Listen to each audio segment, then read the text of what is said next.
Anthony Adebayo. With you there, but if you're a coach, do you take that chance? Yes. You can reach us at the Off the Record Show at gmail.com. Anthony Adebayo and the most accurate sports coverage. Scotty B's Fantasy 5. We're different from any other sports. His sophomore year. Comes back and says, you know what? And your boy, Scotty B.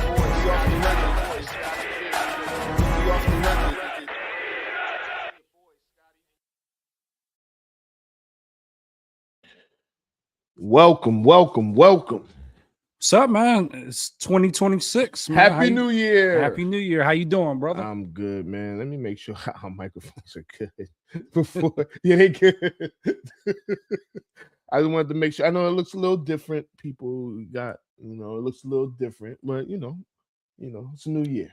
It's a new year, man. We had to start the new year off right. Right. I felt like when we went into the studio to do the pregame show, everything in that studio, I was like, man, we got to step our studio up. So it's like, it starts with the microphones, then we'll get the aesthetics with the camera and the zoom in and stuff. So man, we're gonna start this year all right, putting more into Off the Record. Definitely. So we are a sports show, and there's some sports going on. College football playoffs. We've gone through the first round. Unfortunately, Miami and Alabama won. I wasn't happy about that, but it is what it is. Congratulations to them. Then last night, Miami. That's a big upset. I don't necessarily think it's a big upset, and I'm kind of like torn on who I wanted to win. I was like, if they both could lose, right? But I think that Miami, completely dominating Ohio State was like, you better watch out for the Hurricanes. So look, that defensive line is amazing. Is amazing. They played lights out yesterday. Miami's offense played fairly well with the running back. Now they've got like some fumbling issues that they've got to clean up. But other than that, you saw a hard-hitting, physical team that was not scared. The lights were not too bright yesterday, and they showed up. And shout out to that Ohio State team. I hate to say this, but that was a really good Ohio State team that they dominated. That wasn't their defense is probably the best in the country. Right. That wasn't they haven't played anybody. They're a run over team that just has a big name, and you can see like this upset coming to my way. And I was talking to one of my friends this morning, and he was saying that the Ohio State game messed up his parlay. And he was saying that basically, like, he had talked to like a guy that was a Miami fan, and he said, look, Miami's going to win this game. And he was just like, I felt like he had insider information. And I was like, listen, nobody outside of Miami fans thought that Miami was going to win that game. I'm just going to be just honest. So if I'm being honest, I think nobody outside of Miami fans wanted Miami to win, right? I know they struggled with Texas A&M last week, and honestly, defensively, I don't even think they struggled. I think that you have a point there where Ohio State's a big favorite. They, people want them to go back to back, but if we're being honest, right? Because Miami technically got snuck in the last week of the playoff, or before the playoffs. So it was like people didn't really want them to win. I know me and some of my family talked, and we were like, Ohio State ain't really played nobody all year. They played Texas the first game of the season. and Texas was starting. I mean, Arch Manning was his first ever start. Right. Well, as a full-time starter, it's his first start, and it was just like that defense is good. But then when you start looking at their schedule, you're like, they play Michigan, but Michigan is fairly young. You know what I'm saying? Michigan's dominated them the last 5 years or 4 years, whatever it is. And it's like they're fairly young, so they're starting a freshman quarterback. Although Ohio State's starting a freshman quarterback, their defense is legit. I won't take that away from their defense. But if you start looking at their schedule, like they ain't really play nobody either. They didn't play Oregon. They didn't play I don't think they played USC. I think they played Penn State, but Penn State's down this year, and they played them when Penn State was. Did they play Penn State this year? So you felt more like they were front runners? Ohio State?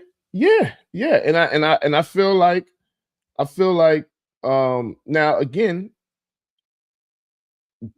I didn't know who was going to win that game. I did pick Ohio State, but I'll be honest, the only reason I picked Ohio State is because I don't want Miami to have the success that Notre Dame had last year.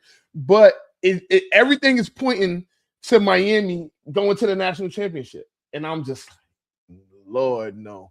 But if they go and they play Indiana and lose to Indiana, then all is well. Right. And Indiana's legit too. We'll get to see Indiana a little bit later today. So, 3 good games. So we got what is Georgia and Ole Miss. I guess that's the later game. That's the last game. Yep. Is it Indiana and Alabama? Alabama. Yeah. So that's at 4, and then we've got Texas Tech and Oregon on now. So Oregon's up on that game. So now we'll see, but definitely. So something that I did want to talk to you, because I know we're going to talk a ton of football as far as like NFL. Story came out. Baylor basketball. A guy, I guess he was drafted by I want to say it was like, was it Chicago or I could look it up, but yeah, but continue. Yeah, so drafted by the NBA. I don't think he played in the NBA. He actually he played in summer league and a couple of G League games or whatnot. So Baylor, midway through the season, they offer this guy a scholarship. He's invited to join the Baylor team.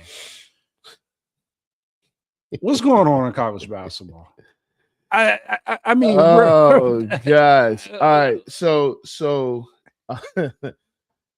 this kid, his name is James Nanji.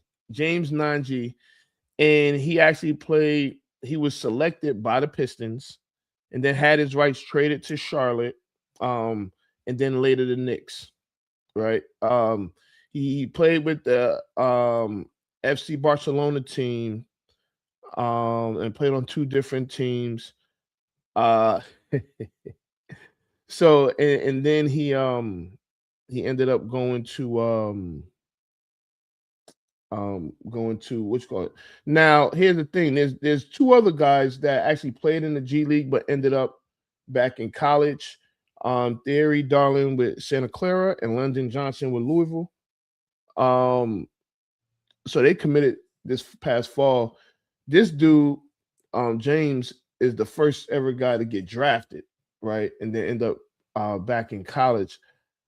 I think they need to fix this, and I think they need to fix it fast. I don't think that anyone that is drafted, I don't care if they didn't play any time. If you played, honestly, I think if you play in the G League, you don't deserve to be anywhere near college basketball anymore. I think that because to me that should be considered the next level, right? Okay, so and I'm looking for a little input on for anybody listening. Input from yourself. Major League Baseball used to be common. I don't know if it's common now, but a lot of players used to get drafted out of high school. Yeah. I'm not sure if those players still go on to play college baseball, or do they go to the minors? So you would have to opt out of playing in the professionals, right? So if you're gonna play in college, especially this is before NIL now, right. So before, If you got drafted out of college, I mean out of high school, you had to choose whether you wanted to go to college or whether you wanted to go to the pros, which most people, depending on who you were, because a lot of these kids are getting drafted out of high school off of potential because there's so many damn rounds in baseball. So you have guys like Kyler Murray, Russell Wilson, John Elway, a lot of these guys that are getting drafted out of high school, and but they play football. And they play, so they elect to go to college, and they may or may not play college baseball. So you see somebody like that, and they decide not to go play in the pros, play Major League Baseball. But what you end up seeing is guys like a Russell Wilson, who was going during the offseason to the Yankees during their offseason and going to spring training and things like that. I mean, during his offseason and going to spring training and things like that. He did that for a couple years, but unless you're full-time baseball, it don't normally happen. Now with college, and I would have to look up the rule. I'm sure the rules change somewhat, but I'm almost certain that you can't be on a roster, whether it's minor leagues or the majors, and be a college baseball player as well. I think you have to opt out again. Yeah, like I said, but I'm almost certain that you do. So, because I'm trying to look at this from all angles, right? And I'm not saying that I agree with it, right? I'm of the mindset. I think we all have the mindset that once you cross into the professional ranks, whether or not it's the G League, whether or not it's playing overseas, whatever the case, or you drafted, that should negate like any college like eligibility that you have. Yeah. But let me look at it from a different angle, right? So let's say you've went that route, you didn't make it to the league, and you realize that maybe you're not good enough to play in the league, right? And that you probably should have went the college route. So I guess in this guy's instance, he's 21. He realizes that he doesn't measure up with the level of competition in the league. Okay. So I have an opportunity to possibly get some NIL money, get an education. Okay. Why wouldn't I take full advantage of that? Is that smart? That you're throwing in the towel and you say, you know what? Now I'm increasing my odds because I can still go back to college, work on my game. I can get an education, possibly a master's, right? Because he could, he could play 5 years in college, get some NIL money, and possibly make out. This is crazy. But think about it, right? So it's not a bad idea because everybody is, I guess, getting on this guy's case to where it's like, okay, you're hustling backwards. But really and truly, is he hustling backwards? Like if you get to the G League and you're averaging 3 points and you decided you were drafted, you were the hype. Everybody thought like you were going to be the next thing. And in the NBA, NFL, whatever the case may be, those opportunities and those windows close. You got bust written all over you, right? And pause, because that didn't sound right. But you're going to be considered a bust in NBA circles, right? Here's this guy's opportunity to right the ship and say, you know what? I should have went the college route. Let me go back to college and take advantage of everything that I should have. And then if I get drafted, I'm good enough because, in his, I guess, world, if he goes to college and he balls out, on top of getting his education, the opportunity could present itself. Could this guy be the first player drafted twice? How does that even work? I don't even know if you can. What has happened? Like, I'm almost speechless because this doesn't make any sense. It just doesn't. As much as you're trying to make sense of it, it does not make any sense because Who's to say he's gonna get any NIL money? You know, I'm sure. Whatever. Like now, you're probably gonna get something because it's like you're 7 feet, and first of all, you're 7 feet, and you couldn't make it in the G League. I guess you went overseas. The education part, cool. School is always gonna be there, but I don't like it because I think it's setting a very bad precedent that, and it's gonna have college basketball like, because it's weird, right? Because like as we sit right now in college basketball, it's like if you're in college for more than 2 years, honestly, more than 1 year, they look at you like you're a bum, right? The other problem is the NBA. If we're being honest, the NBA doesn't really care about. I guess they kind of care, but if they cared, they wouldn't like allow this, you know. But I don't know, because technically, I guess he can be drafted twice.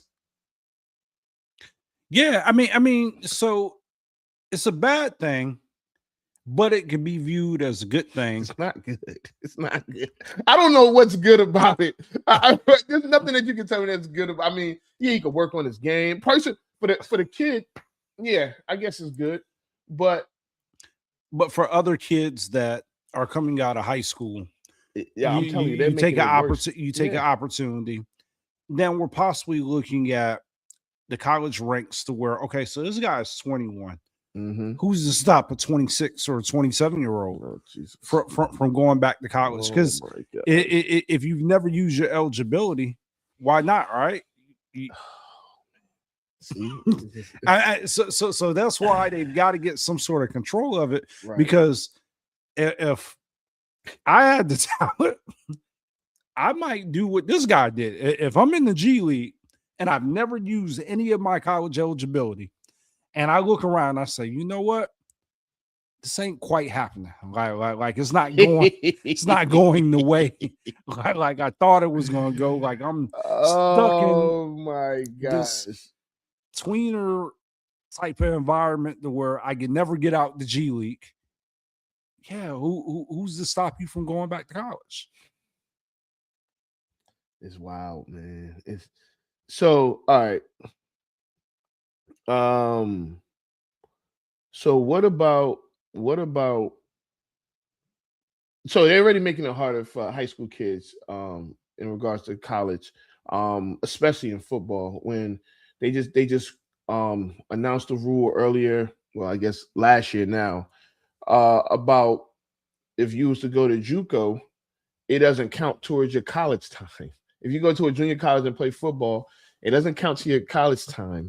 So you could go to JUCO for 2 years, right? Which, again, this is better for the athlete, not necessarily better for a high school kid coming out of high school. But that's probably not necessarily a high star guy like a 4 or 5 star, you know, or even a 3, 4, 5 star.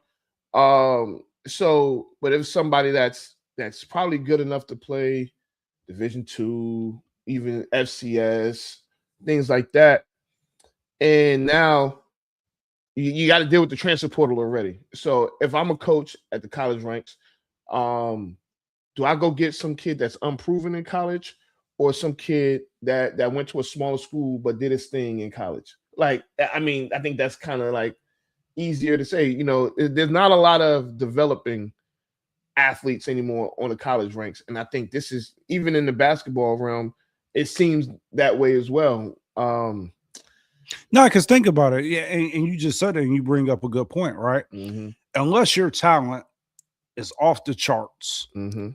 and let's be honest, same thing with college, same thing with what you said about baseball, is a lot of times like scholarships are given off of potential, mm-hmm. right? So you see somebody that's 7 footer, for instance. Yep. You say, you know what? They're not that good. They're raw talent right now, but my staff can develop this person to get to where they need to go. Right. If you fall into that category to where there's not a ton of potential, why risk it? Because again, you know what you're getting with that JUCO athlete because they've got film. They've been to it. It don't even got to be JUCO. It could be somebody in your conference. Yeah, I mean, it's like, you gonna enter the portal? Like, let's be clear. And this is going back to football real quick. But if people think that Lane Kiffin ain't getting guys from Ole Miss, from Alabama, from Missouri, from all these, if they think that, they're crazy. They're crazy.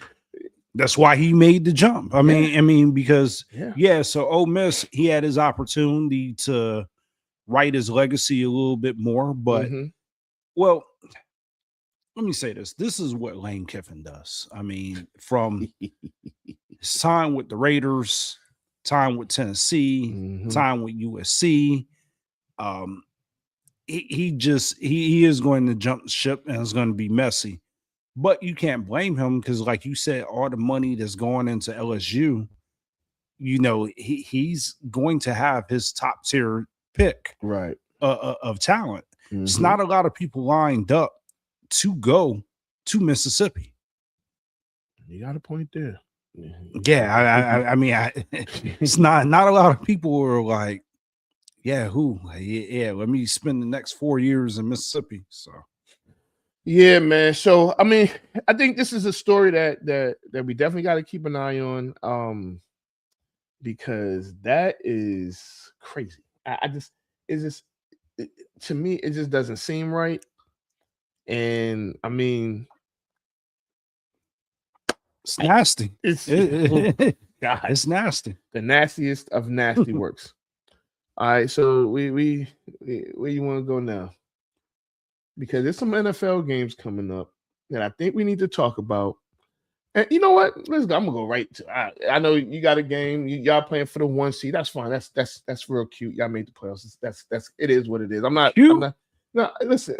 Cute. That's all credit you can give us is cute. No, I mean, listen. I tell you what, and I tell you what. I think if the 49ers win this game on Saturday, Kyle Shanahan should be the coach of the year. So I wanted to hear you say. Oh, that's fine. But if they lose, which I think they're going to lose, but if they lose, I think that the guy that I picked for coach of the year in the preseason should win coach. Who, Ben Johnson? Ben Johnson, absolutely. I think that. So I disagree with that. I think he should now be out in the running. I think it's a two-man race. I disagree, but okay. So after that loss to the 49ers, I think that three-point loss. Yeah. So 4-point loss or whatever it was. Yeah, so I think it's two people's job. I mean, two people's race to win. Kyle Shanahan and Mike Vrabel. Yeah, so I think Ben Johnson, phenomenal job, but I can't discredit what I'm watching with the Patriots. I can. They have one of the easiest schedules in NFL history. Like in NFL history. You know, and then and if you look at the teams that first of all, let's be clear. I think that the three guys that we're talking about right now have done an amazing job. Absolutely. Right? You can't and I don't want to discredit Ben Johnson. I think that you need to add DeMeco Ryan in there. I would put DeMeco Ryan as coach of the year over Mike Vrabel, mainly because he lost a starting quarterback. And he still has a chance to win his division, right? Yeah. And he took Liam Cohen with Jacksonville. He's up there too. Yeah. He's up there too. So I put him above DeMeco Ryan. But okay, go ahead. Yeah, so DeMeco Ryan's beat him, but whatever. I mean, and I think they play this week, right? Houston and Jacksonville plays this week. So again, so where we at 5 now? We got 5 coaches, but the thing with out of those 5, you know what? I can't, because I don't think any of them. Patriots made the playoffs last year, or they didn't. They did make the playoffs. No, I don't think. No. The Patriots didn't make the playoffs. I'm sorry, because Milton played the last game. So the Patriots didn't make the playoffs. Jacksonville didn't make the playoffs. Houston did make the playoffs, but I think a lot of people kind of wrote Houston off. 49ers didn't make the playoffs, and the Bears didn't make the playoffs. And but I think the 49ers were more injuries. It was the reason why they didn't make the playoffs last year. The Bears were just we know what the Bears were. Right. People thought they had the talent, but the coaching was clearly bad. The Patriots were just young. Jacksonville was, I think they had bad coaching, and I think that they just, people that had questions about Trevor Lawrence. And the Texans are just, I don't know. The Texans are a little, because they're consistent. Like they're always they're gonna win that division for the most part, it looks like. But I mean, Jacksonville may win it this year. But I feel like the Texans are, what's a comparison you could say for the Texans? They're steady. They're always going to be around. I mean, the defense has played phenomenal. They probably have the best defense in the league. Yeah, I would say that. For me, with Kyle Shanahan, I think this is the best coaching job that I've ever seen him do. I agree. And I think that a lot of people will look at whether or not they go to the Super Bowl or win the Super Bowl, but just the amount of no, they'll use that as his benchmark, right? I don't think that. I don't. But I think when you look at all of the injuries, not having his quarterback for a huge part of the season, having to retailor that offense to feature around McCaffrey and using him more as a receiver type running back and designing that offense to tailor that to fit that until he got his receivers back. It's a remarkable like coaching job. I don't think there's I mean, to deal with that level of injuries, it is tough for me to even put anybody else in that conversation. Now, Ben Johnson, you got to credit what you're seeing with the Bears, right? The Bears, in some people's eyes, might be the best team in the NFC. The Rams have kind of fell off a cliff, you know. And by the way, too, and you know, everybody's been critical of this. I know this is about this is a trigger. The NFC West is the toughest division in football right now. Between Seattle, the Rams, and the 49ers, that is the toughest division. Keep on going. I think about it. I mean, you definitely could stake claim to that because, I mean, the Rams are what, 11-5? They're 11-4. 11-4. No, 11-5. Yeah, they're 11-5. The 49ers are 11-5, and 49ers are 12-4. 12-4, and Seattle is 12-4. Yeah, I mean, if you have 3 11-win teams in your division, I don't care what the Cardinals did, you probably have the most wins of any division.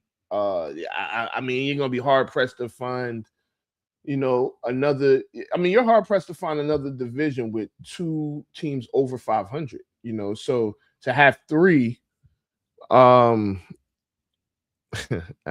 whatever, that's fine. Y'all got it. Y'all got it for right now. Y'all got it for right now. All right, I mean, because look, the NFC North, which I think we talked about being one of the toughest divisions.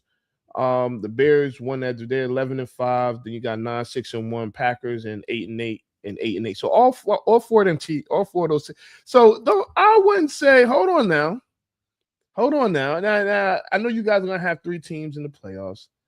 All 4 teams are 500 or above. The Cardinals are 3-13. So I take back what I just said about 30 seconds ago. NFC North still has something to say about that. Because all the teams are over 500? At 500 or above. I mean, and you got Minnesota, who looked really bad this year. Yeah. So I've got to discredit just alone with how bad Minnesota has played some bad football. Yeah, and in the last month they've played some really good football. What do you mean? They won 4 in a row? Yeah, but they're an easy or 5 in a row. They're an easy out. They're not an easy out. They still listen. Their defensive coordinator is going to be a head coach next year. They're not an easy out. I won't. No, they're not an easy out. Yes, they haven't had the greatest of quarterback play, but their defense has been legit all year. I still take the Cardinals. They've given up less points than the 49ers. But Yeah, that's not saying much. I still take the Cardinals over Minnesota. And you're a damn fool if you do. No, that quarterback play has been horrific. No, it really hasn't been as bad as you think. And the Cardinals quarterback players, the Cardinals play has been horrific. Did they play each other this year? No, the Vikings played the Seahawks. They got their butts blown out, but pause. Oh, that's just yeah.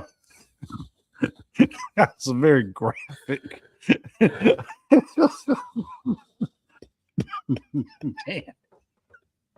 Jesus Christ.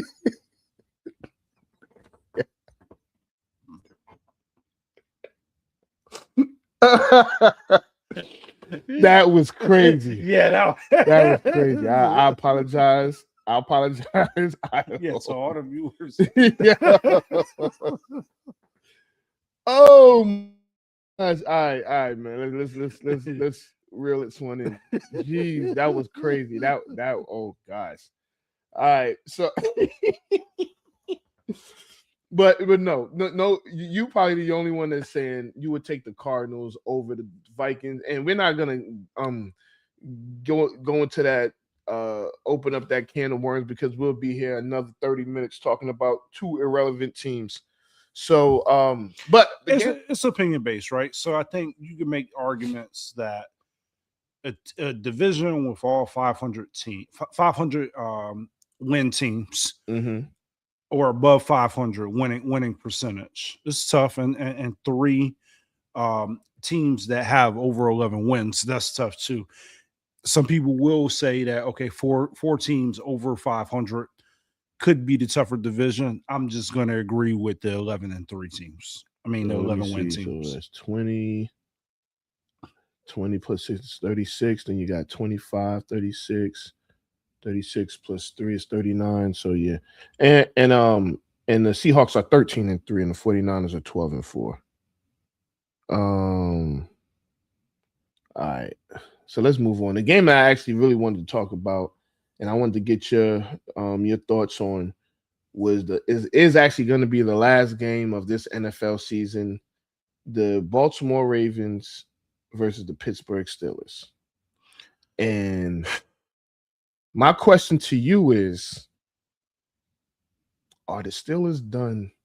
Will the Ravens figure out a way to actually win this division and make the playoffs? By the way, before you answer this, in the preseason, you did say that this was the toughest division for whatever reason. I don't know, you was tripping, but anyway. So it did appear like it was going to be the toughest division, right? Because nobody really knew what was going on with Joe Burrow, right? So Joe Burrow, that Cincinnati Bengal team, I thought was going to take the next step. Yeah. The year prior, they had the worst defense and possibly one of the best offenses that was playing. So I thought that they were going to be tough. You look at Baltimore, I felt like that they had everything, and this was going to be the year that they won the Super Bowl. I do even believe that my preseason pick was Baltimore to win the Super Bowl. You look at Pittsburgh, and again, it all hinged on the success of Aaron Rodgers, right? Right. I don't believe Aaron Rodgers has had a terrible season. In fact, I think that he's had, as this is no shocker, he had a better season than with the Jets. I think for the most part, he did exactly what a 42-year-old quarterback was going to do. Right. Where I was disappointed is I felt like they were more concerned about stopping Myles Garrett than clinching a playoff berth in that game against Cleveland. Yeah. I think that they played scared, and not scared because they were scared of the Browns, but scared too conservative. You know, you've got the division on the line. You have a chance to lock it up. Yeah. The Browns, yes, that defense is phenomenal, and that defense has been phenomenal all year. But the Browns was a team that they should have beat. And for them to go out there and not play like they should have played and to put themselves in this position, and if they get beat by the Baltimore Ravens, I'm sorry to say, Mr. Mike Tomlin, you're a goner. You're done in the Steel City. Well, I will say this: he might as well start packing up his stuff. And here's why: I don't necessarily think that I don't think they had a choice but to play conservative last week. They didn't have DK Metcalf because he did some foolishness, and he got suspended 2 games. Calvin Austin is hurt. Dwayne Washington, the tight end, broke his wrist or broke something. I believe it's his wrist, so he's out. So now, like damn near three of your top, I guess, receiving threats are gone. I mean, you asking Jaylen Warren and Kenneth Gainwell to do a lot at the running back position, but I think that if I'm being honest, like I said, I've said this multiple times. Mike Tomlin is like one of my favorite coaches, if not my favorite coach, in the NFL. If he does get fired, he won't be fired for more than a day, maybe 2, just because some teams may just, But I can tell you right now, if they fire Mike Tomlin, I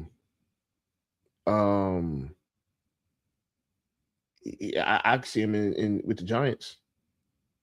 You can see him anywhere. I mean, like he'll get another job. To your point, it's an Andy Reid situation. Like you could fire Mike Tomlin, he'll have another job. Something that I question, and this is different, like coaching styles, right? So you got Dan Campbell and you got Mike Tomlin. I see them more as motivator coaches and coaches that players like to play for, but not necessarily always X's and O's coaches. I think that Mike Tomlin, and I want to use Dan Campbell because I feel he's the same way. They get more out of their players because people like to play for them and they're relatable. But I think sometimes they don't always make necessarily the best football decisions. And I see that reoccurring with Mike Tomlin to where, if you put him in a good situation with the right players, he's going to get what he can out of them. But like in that game, like you said, to really not go in there with that killer instinct or that killer mentality, like we have to have this game. And who gives a goddamn if Myles Garrett sets the sack record on Aaron Rodgers? It almost felt like he was throwing the ball early just so he wouldn't get sacked and not really going through his progression. He's like, that's stupid. Yeah, it is. I agree. And part of that's got to be on coaching too, because you got to identify that and like, look, Aaron, I don't give a shit if he sacks you 5 times. Right. We got to get this win. Yeah. No, I definitely agree with that. So we had a question. So with my analysis, if the Ravens lose, John is toast. No, I don't. As much as Raven fans don't want a Super Bowl winning coach, you can say what you want. I understand. Sometimes you get tired of a coach. I guess that's what it is. But if the Ravens lose this game, I mean, there's been calls for John Harbaugh's job from fans, and it's been brought up in the media. But if I'm being honest, who you gonna bring in there, right? I mean, maybe you get a young head coach or whatever, but Tomlin and Harbaugh, probably two of the longest tenured coaches. I guess you throw Andy Reid in there as well. I think that they are what those cities are. Like I mean, John Harbaugh will probably get another job as well. He might take a break and say, you know what, I'm tired of it, you know. But I think that with Harbaugh, I don't think he's gonna get fired if they lose. But I wouldn't be surprised if he got fired or if he just resigned. So I'm gonna play devil's advocate, right? Okay. And I think you're a little bit more sensitive to this because, like, I don't know what that is, but go ahead. Nah, so I think, like, for you, because you guys have been on a hunt for your coach for a while, you've been kind of like, yo, look, be grateful with what you have, right? So you got a Super Bowl winning quarterback. Why are you chasing this guy out of town? Like, be grateful with it. Mm-hmm. I think, like, when Coach. with the coach, right? But when you're a fan of that team and you see consistently the coach not learning from their mistakes and making the adjustments, it grows old, regardless if they got a Super Bowl or not. Yeah. So with John Harbaugh, he coaches scared. And a lot of times he won't adjust, or he tries to over adjust to what the other team is doing. Mm-hmm. So you see that show up in those Chiefs matchups, and he doesn't have to worry about that this year. Is he gets away from what makes them successful and gets too cute a lot of times, and that can get frustrating to where it's like, okay, look, you got Lamar, you got Derek, like your smash mouth team. Figure out how to go that route, but don't try to adjust too much to your matchup. Right. Just do what's got you there, right, and make the other team adjust. With Tomlin, again, it's kind of like, okay, for him, it's always that mediocre 9-8. The team's not progressing to, can we get over the hump? So, with the Pittsburgh fan base, it's more like, why are we always so average? Like, why can't? No, that's an easy answer. They don't never have good quarterback play. And the year that they have decent quarterback play this year, the defense sucks. And then you get injuries to TJ Watt and some other guys. Yeah, and this is not on Tomlin. This is more on the front office. They've had opportunities to get quarterbacks. They just, for whatever reason, feel like that they get developed quarterbacks, and really they haven't had good quarterback play for the past 6-7 years. I mean, 6-7, Yeah, so Phil wants it to be the loser of this game. Their coaches get fired, but it actually may happen like that. It may happen like that, but honestly, I think that the Steelers are going to lose. I just think that they have too much to overcome. I don't think TJ Watt's playing.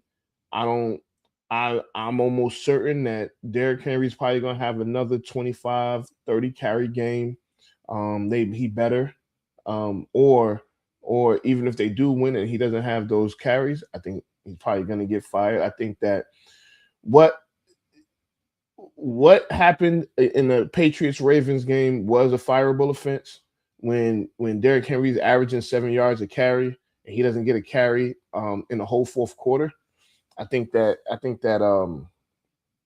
is definitely a fireable. And I'm not even trying to be funny. That is definitely a fireable offense. But it goes back to he for whatever reason gets cute. Yeah. I don't give a damn about no rotation. We need to win this game.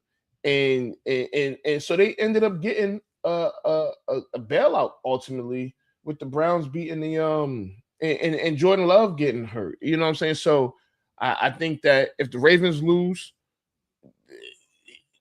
you know, you kind of got to put everything in the bowl and be like, well, you ain't do this, you ain't do this. Yeah, you did that, but that was probably too late then. And now you got back. Now you have a play and you're in. This is ultimately a playoff game, and it should be treated as such. So you know you have to win this game to get into the playoffs. I don't give a damn. Derrick Henry, he's a big boy. He'll be able to heal up. Give him 30 carries if you got to. And I guess Lamar Jackson is playing. Lamar, I ain't trying to hear none of that. Oh, I don't feel good. If you're good enough to play, we need to see Lamar Jackson. We don't need to see this dude we've been seeing all year, because it's been a terrible year. So, and again, it's like, do you want to say the coach's job or don't you? Because I think that the Pittsburgh Steelers are going to play hard, and it's the Ravens should win this game. The Ravens should win. Everything says Ravens should win, because even a Tyler Huntley should be more than enough to overcome them not having DK Metcalf. No receiver threat. They don't have a receiver threat, the Pittsburgh Steelers. So, and yes, their running game is pretty good. It ain't enough it shouldn't be enough to overcome Derrick Henry, Lamar, or Tyler Huntley, Zay Flowers, Hopkins, Mark Andrews, Isaiah Likely, and some of those guys on that defense. So again, if they lose this game, I do see that. I mean, pretty much both of these teams are playing for their coaches' jobs. Yeah, and that's, you know, it is what it is. And even if they don't get fired this season, I think the hot seat definitely turns up next season. It's gonna be torture. It's gonna be a scorcher.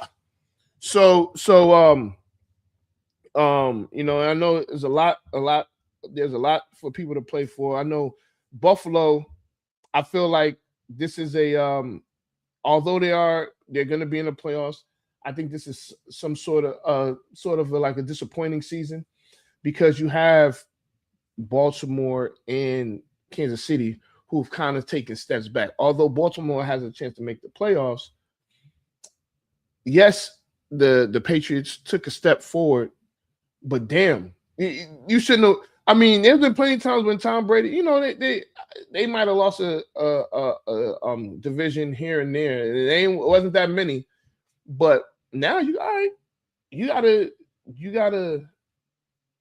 exceed expectations now, because you're a wild card. I think they're gonna be the 5 or 6 seed. So I don't know, man. I think that this is, if Buffalo doesn't get it done this year, I think it's over. So I wouldn't say it's over. Mm-hmm. I'll say that, back to what you're saying, it'll be disappointing. Mm-hmm. I think that they've had the talent to get it done, but you know, like you said, this window, every team really honestly should be looking at this opportunity as, hey, this is a rare opportunity. The Chiefs are not in the playoffs. So if I'm a 49er fan or 49ers, I'm looking, hey, the Chiefs have ended our dreams a couple of times. This might be the opportunity. The Eagles, they're one and done. They're one and done. Depends on who they play. If they have to play Green Bay, if they get to the 2 seed, they're not one and done. If they 3 or they're not gonna be 4. If they 3, then they got to play an NFC West team. It's tough to say that they're going to be one and done, because they figure out ways to win. You keep on buying that BS that you've seen this year if you want to. They're a bad team. So bad. Let me rephrase that. They're a bad offensive team. They are a bad offensive team, and they have a ton of talent. So I wouldn't listen. If they gotta play the Rams, Seahawks, or the 49ers. Well, no. Well, they wouldn't have to play the Rams. The Rams would go to 5, but it's a lot of how, you know. But if they have to play the Seahawks, no, not the Seahawks. If they have to play, no, the Rams could go to 6, I think. Whatever. But if they have to play an NFC West team, they're in trouble. So let me ask you this, and this is a tough question that I'm pretty sure you don't want to talk about. Carolina, Tampa Bay. Who do you have winning that division? Well, here's the thing. Because the Rams lost to the Falcons, Tampa Bay don't really they could win that game and still lose the division. If I'm being honest, I think that the game the game is in Tampa. I think Tampa's going to win the game. I do think Tampa's going to win the game. But I also think the Falcons are going to win. And if the Falcons win, the Panthers go to the playoffs anyway. So I tend to see it. But here's the other thing, right? Don't be surprised if the Panthers go to the playoffs and win in the first round. So you've come around. Now, I will say this. I thought the Panthers stunk this year. I have been surprised with how well they've played this year. I wouldn't be surprised if they do win in the first round. And I keep bringing myself back to our good buddy Phil. I remember when the Falcons lost to the Panthers. Mm-hmm. And Phil asked, he said, do we know if the Panthers are that bad? And I believe I said yes. And, our good buddy Chuck came in the comments and was like, the Panthers this, the Panthers that. And everybody, we all pointed and laughed at them. But the reality is the Panthers have played some damn good football. Yeah, they have. They've played some damn good football. Now, something I was right about, and you told me I was wrong about, and I got to call this out. Even though Atlanta won, they were some shit this year. They weren't. They lost their quarterback. They lost their quarterback. You think that was the reason? That's part of the reason. So I look at it different, right? I think they probably would have been in a better situation had Kirk Cousins been the quarterback from the beginning of the season. I don't know. I mean, we don't know. I mean, Kirk Cousins kind of cost them a couple games too. Yeah. So do you fire Raheem Morris? Me personally, no. But if he does, Dallas needs to call him immediately as their DC. So you're off the Eberflus. Oh, I've been pleased. I didn't even want them to hire him. Eberflus is terrible. He's terrible. I didn't think he was that good as a DC. No, he wasn't that good in Chicago. He was a linebackers coach for the Cowboys years ago. But I've been wanting Eberflus should have been fired weeks ago. Eberflus should have been fired before the Giants fired their DC. Our defense, and yeah, you can say, oh, we had injuries and we had. Listen, he can ride back on a plane from New York, but on Monday, nah, bye. Eberflus. So man, no, he don't ruin Justin Jefferson. I mean, Justin Fields' career and messed with Caleb Williams. No, absolutely not. I did not care when they hired Eberflus. I'm like, okay, whatever. But our defense is historically bad, and it's not just because of the players. Our scheme sucks. Now, I will tell you this: if I never see Kenneth Murray play football in my life again, I won't be upset. He is a terrible NFL football player. He's terrible. Like, he has bad eyes, bad feet. He's always out of position. You ain't gonna get me started. It is January 1st, 2026. I'm not about to get started talking about the Cowboys. Whoop-de-doo. No, Eberflus needs to get fired. Okay. Yeah. So the guy from Minnesota, I can't think. Brian Flores. Mm-hmm. A lot of people think that he'd be a good fit down there. Yeah, but why would he take another unless they're going to pay him handsomely? So you think he really is going to get a head coaching job? He should. He should. I mean, and everything that's happening in Miami right now proves that he should. He wanted Justin Herbert. So, Diggs, What did you think about that release? It's see you. I'm just asking because we didn't get an opportunity to talk about. I ain't gonna talk bad about Diggs because he did take this time out to dap up my son. And my son, we got to the game on Christmas, and now he didn't give my son the gloves. Now that I think about it, I think he gave a kid with a Washington jersey the gloves. If I'm not mistaken. All right, so now that I thought about that, listen, Diggs should have been gone. Diggs, listen, let me tell you something. Let me ask you a question. What is a perfect quarterback rating? I don't know. 158.3, right? Okay, 158.3. 158.3. Okay. You know what the quarterback rating is against Diggs in coverage this season? What's that? 156. So I'm telling you, that's not good. That's not good. Diggs.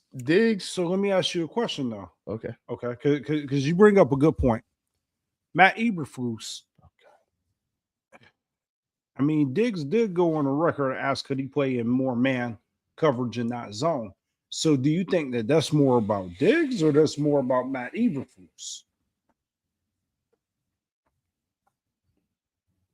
I mean, he's always getting beat anyway, and man, I mean, he's been getting beat since he was a rookie. He Diggs wants to play more man because he's trying to get interceptions. The problem with that is, yeah, you may play more man, but you're giving up catches, you're giving up long, you're getting beat deep.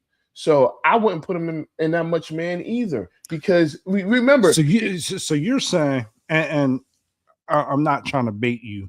No, you're saying that he's not really that good of a corner. As we're talking right now on January 1st, 2026, he's not that good of a corner right now. He's I mean, because I've seen him get beat. I've seen the back of his jersey a lot, trailing receivers like pretty much most of the year. And so yes, Eberflus isn't good. And if anybody's been really watching and talking to me, you've known that I said trade Trayvon Diggs at the trade deadline. I would have been traded him again because he's been bad and when he's not bad, he's not healthy. So it's like Do you think the injuries played a part of him, like in his decline?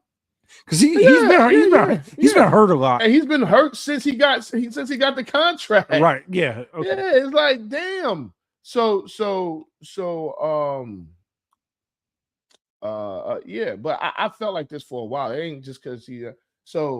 Now again, I gave him some grace because before the game, my son got on the field. He dapped him up. He did all this, and I was good, but. When we're talking about, I think he's a good guy. I don't think he's a bad guy. I think he's a good dude. But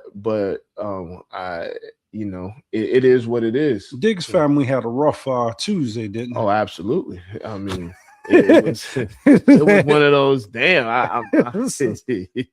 But we'll definitely talk about that more. But what I do want to say, because I know it's probably time to go. We actually gave y'all our on New Year's Day. We off work, but we had stuff to do. You know what I'm saying? But we better be happy. You know what I'm saying? But no. So this weekend you got Ravens or Steelers? I'm gonna go Steelers. I'm gonna go. You're crazy. You got Seattle or San Francisco? I got San Francisco. All right. Carolina or Tampa? I'm gonna go Carolina. So you literally went against every single pick that I had. Oh my God. So because I have the Ravens, I have Tampa, and I have Seattle. Seattle gonna wipe the floor with y'all. Y'all have defense. Now you can admit that. Y'all defense stinks. Look, man, you don't believe in Donald. No. I believe in Sam Darnold. I believe in Smith and Jigba. The other receivers are inconsistent. That's fair. Their running game. They got a good running game. Yeah. I think y'all both teams got a good running game. I believe in But Kyle Trent Shanahan. Williams, is Trent Williams playing? I don't know. We'll see. We'll see if he's playing. Seahawks defense ain't Chicago's defense. I'm gonna tell you that right now. Chicago defense, pretty solid. Number one with takeaways. I mean, it's Chicago's defense is not. Stop it.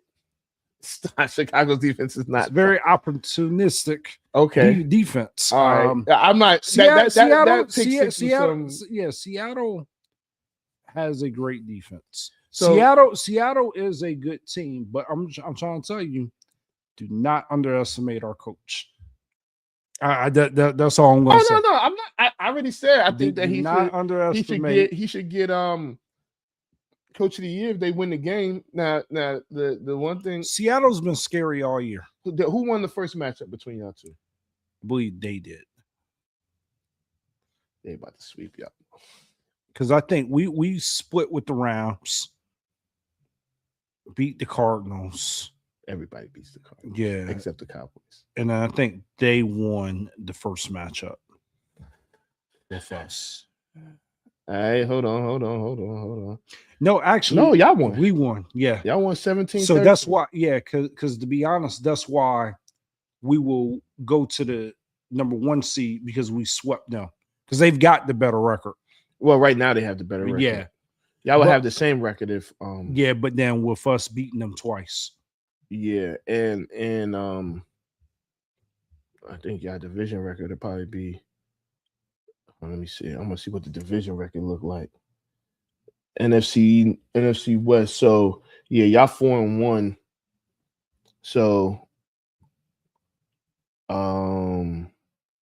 if they was to beat y'all would have the same division record, but they would have a better overall record. If y'all beat them, I mean, y'all would have the same overall record, but y'all would have swept them, and y'all have a better division record. Y'all only lost one game in the division. I guess that was to the Rams. Yeah, we split with the Rams. Yeah, they're pretty. That's a pretty competitive division, man. It's a competitive division, but hey, I ain't even gonna address what Kurt said because he's a fool. He should have traded Dak and Lynn. He just be saying stuff. Kurt's my guy, man. What up, Kurt? What up, everybody? Yeah, man. Appreciate y'all. We'll be back on Wednesday. Wait, what's Wednesday? Yeah, we'll be back on Wednesday. Or maybe Tuesday. Or Tuesday. Or Sunday, Monday, Tuesday. We do what we want to do, you know what I'm saying? But nah, we'll be back. One of them days, we'll figure it out. We'll make a post or something. I don't know. But this is Off the Record. I'm Anthony It's your Adebayo. boy Scotty B. We out of here. We off the record. Anthony Adebayo. We off the record. with you there, but if you're a coach, do you take that chance? Yes. You can reach us at the Off the Record Show at gmail.com. We off the record. Anthony Adebayo. We off the record. And the most accurate sports coverage. Scotty B's Fantasy 5. We off the record. We off the record. We're different from any other sport. His sophomore year. Comes back and says, you know what? And your boy, Scotty B.